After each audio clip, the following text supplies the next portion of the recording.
নমস্কার। আমাদের আজকের সাংবাদিক সম্মেলন আমরা বাঙালি ত্রিপুরা রাজ্য কমিটির থেকে যেটা আমরা করছি সেটা হচ্ছে, আপনারা জানেন অতি সম্প্রতি ত্রিপুরার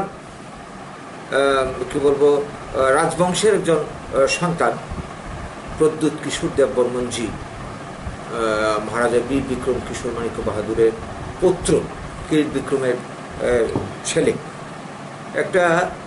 এমন একটা বিতর্কিত মন্তব্য করেছেন যেটা কোনো মতেই মেনে নেওয়া যায় না। সেটা হচ্ছে যে জাতীয় সঙ্গীতকে তিনি বলছেন যে এটাকে পরিবর্তন করতে হবে। আমরা সবাই জানি একটা দেশের জাতীয় সঙ্গীত, জাতীয় পতাকা এবং এই যে বিষয়টা, জাতীয় সঙ্গীত, জাতীয় পতাকা এবং জাতীয় যে প্রতীক, এটা সঙ্গে গোটা দেশবাসী, গোটা দেশের মানুষের আবেগ, ভালোবাসা, ঐতিহ্য সব কিছু জড়িয়ে থাকে। তো আমাদের দেশেরও ঠিক তাই। এই ক্ষেত্রে এই যে আমাদের যে জাতীয় সঙ্গীত জনগণ মন অধিনায়ক জয় হে, বিশ্বকবি রবীন্দ্রনাথ ঠাকুরের রচনা সঙ্গীত, এই সঙ্গীতটি 1911 সালে যখন তিনি রচনা করেন, এই সঙ্গীতটি তখন ছিল অখণ্ড ভারত।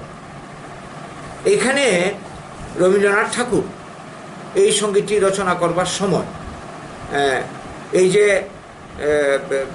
জাতীয় সঙ্গীতের মধ্যে আছে গুজরাট ও মারাঠা, পাঞ্জাব ও সিন্ধু, বঙ্গ, এই যে আছে, এখানের মধ্যে প্রদ্যুৎ কিশোর বাবু যেটা বলতে চেয়েছেন যে উত্তর পূর্বাঞ্চলের নাম নেই, এটা অপমানজনক। এটা ইনি কী করে বলতে পারলেন? এই যে তৎকালীন সময়ে 1911 সালে, স্বাধীনতার বহু আগে, উনি কি জানতেন ভারতবর্ষের চেহারাটা কেমন ছিল, তখন বাংলার চেহারাটা কেমন ছিল?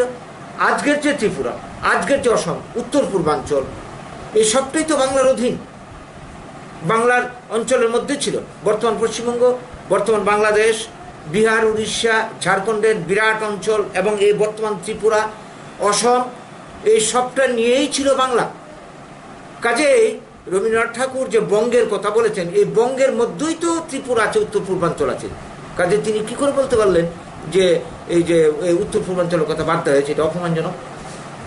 তো আমরা মনে করি এটা আসলে একটা বিশেষ মানে রাজনৈতিক স্বার্থ চরিতার্থ করার জন্য উত্তর পূর্বাঞ্চলের মানুষকে একটা সুরসুরি দেওয়া, আর কিছুই না।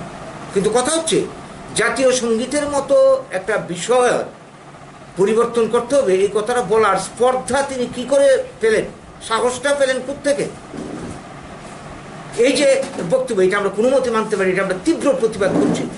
এবং তিনি যতক্ষণ পর্যন্ত না এই বক্তব্য প্রত্যাহার করবেন, ক্ষমা চাইবেন, আমরা আন্দোলন চালিয়ে যাব এবং এটা নিয়ে তীব্র থেকে তীব্রতর আন্দোলন হবে। প্রসঙ্গত এটা আমরা বলতে পারি যে কিছুদিন 2-3 মাস আগে সম্ভবত উনি আরেকটা বিপজ্জনক কথা বলেছেন, এটা কোনো মতে সমর্থন করা যায় না। সেটা হচ্ছে কি, ক্ষুদিরাম বোস এর মূর্তি রাজবাড়ির সামনে একটা স্ট্যাচু আছে, কেন রাজবাড়ির সামনে স্ট্যাচুটা বসানো হলো ক্ষুদিরামের, এই নিয়েও তিনি প্রশ্ন তুলেছেন। অবস্থাটা চিন্তা করুন, তার স্পর্ধা কত বড়, তার কি এই ন্যূনতম বুধ নেই যে ক্ষুদিরাম বোস, যাদের রক্তে, যাদের আত্মত্যাগে ভারতের স্বাধীনতা এসছে, তাদের কাছে গোটা ভারতবর্ষে আমরা ঋণী, তাদের প্রতি, এই শহীদদের প্রতি শ্রদ্ধা জানানো এটা আমাদের নৈতিক দায়, সামাজিক দায়। কাজেই তার মূর্তি, স্ট্যাচুটা এখানে বসানো হয়েছে, তাতে কি দূষণ হয়েছে? কোথায় তিনি শ্রদ্ধা করবেন তা না করে তিনি উল্টা বলছেন যে তা এই মূর্তির এখানে বসানো হলো। আসলে আমরা বুঝতে পারছি রবীন্দ্রনাথ ঠাকুর যেমন বাঙালি বলে হয়তো হতে পারে রবীন্দ্র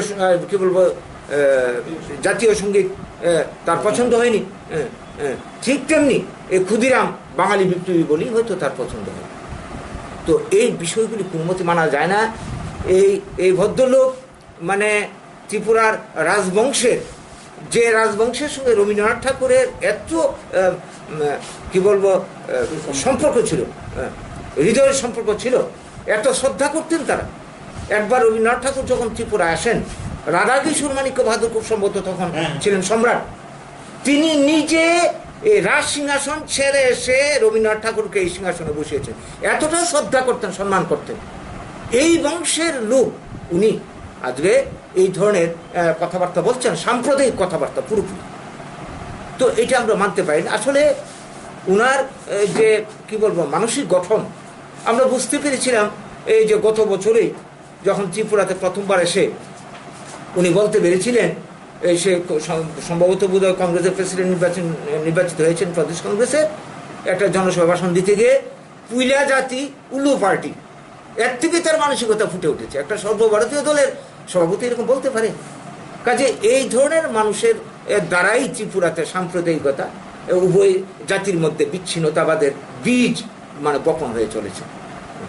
এর জন্য আমরা তার এই মনোভাব পরিবর্তন করুক আমরা দাবি রাখছি, এবং এই বক্তব্য উনি প্রত্যাহার করুন, নইলে কিন্তু আমরা আমাদের আন্দোলন চালিয়ে যাব। এর জন্য আজকে